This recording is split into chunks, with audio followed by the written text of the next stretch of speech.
The Future of Internet Marketing by Carole Ruvalcaba, Week 4 discussion.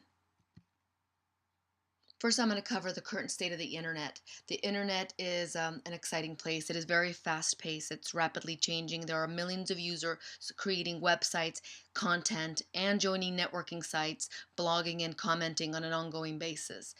There's an infinite number of internet service providers today. That's ISPs. The industry in general is evolving in a rapid upward direction. Factors affecting growth. The advancement in technology, both hardware and software, the development of new tools for everything from new programming languages to specialty softwares to develop the internet access, and advancements in software and programming languages has just facilitated the global access and also established a strong internet infrastructure, and that's constantly expanding. And then also with the addition of smartphones, tablets, laptops, internet access is virtually unlimited. Current marketing trends. Current marketing trends are obviously social networking sites such as Facebook and LinkedIn. Then there are blogs like WordPress and microblogs like Twitter.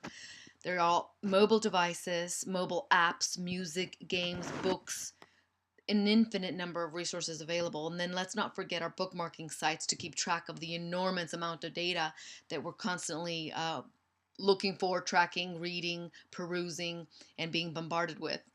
And then there are niche markets that are constantly being developed and filling a need that used to not be there. Current market innovations.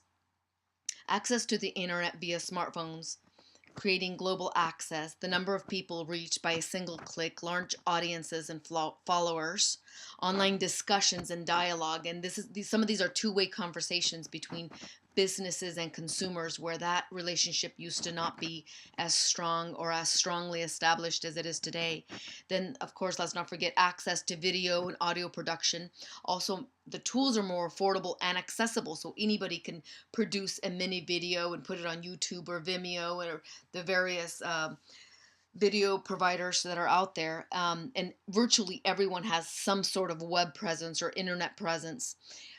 Almost everyone has a website. If they don't have a website, they have a blog site, a social media site.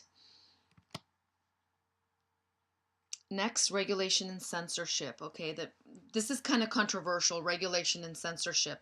I think there's a need for it, but we only look at the need closely when we're in trouble. Like there's identity theft or fraud. You get charged for something that you didn't receive. Hacking, cloning, and pirating of your customers, cloning of your website, hacking into your website, to your network, to your resources. One of the reasons for the regulations is because of e-commerce. That's a big one. We don't want to buy anything if it's not safe. So PCI DSS stands for Payment Card Industry Data Security Standard, and that's an e-commerce compliance organization, regulatory, government regulated organization that makes sure that when we purchase things on the internet, it is safe for us to do so. And that's good for business and good for everybody. So some amount of regulation, I think, is necessary. Let's not go overboard. We still want our freedom and our flexibility, but we also want to be safe when we are on the internet and when we purchase things. Another thing is there are laws against child molesters and predators on the internet looking for children, and then also to prevent or limit spamming or unsolicited marketing, especially unsolicited marketing to children. Yep, again, we also want our freedom, so we need to balance the regulation and censorship with safety and freedom. I don't know how you go about that. I think just trial and error, but I think overall we've done a pretty good job as a nation regulating and and censorship. Okay, current trends. I think two huge trends that are on the rise. One of them, of course, the growth and increase in videos, video blogs is what they call them. That's big, and the technology is always becoming less expensive and more accessible, so more artists can create their own content, develop their own.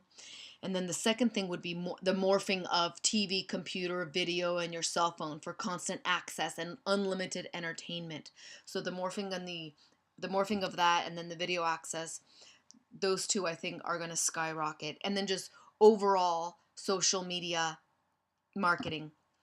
And then I'll close with a small paragraph from one of the papers I wrote last week. So, business is no longer in control of what gets broadcast about their products and their businesses. Consumers have a voice and they communicate their opinions via the internet, via social networking sites, Facebook, Twitter, LinkedIn, blogs, Google, YouTube, Reddit, photo sharing, Yelp, and public and private websites.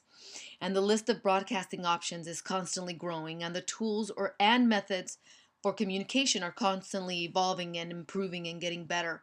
The platforms available for broadcasting this information on the internet are virtually unlimited, and the consumers are the drivers. We're the ones in control. So I think that makes it fun and exciting, and I'm excited to be part of this industry. I hope you enjoyed my presentation.